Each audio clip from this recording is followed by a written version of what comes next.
haddii aad jamaka ku nooshahay qof cunsuri inaad la kulantid kulli bood la kulmi doontaa mood la kulantayba qofkaas horta waxaan joogaa caarunta booliiska hortiisa qofka weliga hala ficiltamin hala caytamin haddii aad shaqada joogtid qof si xun kula hadlo ama jaarkaaga ama qof xafiis ka shaqeeya waxaad samaysaa adigu cadeymahaaga ururso haddaad markhaati haysatid markhaatidaada qoro laakiin inaad ku tiraadid cunsuri baad tahay ama raasiis baad tahay wax alaal wax adigu kuu soo kordhiya ma jirto isagna waxba kama qaadisid hadduu cunsuri yahayba dee waxba kamaad qaadin adigu ku tiraadid cunsuri baad tahay marka waxaa kuu fiican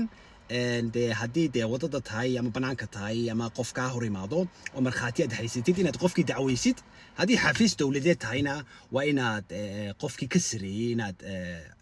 dacwaysid halka ka dacwaysid laakiin hala caytamin weligaa hala ficiltamin danka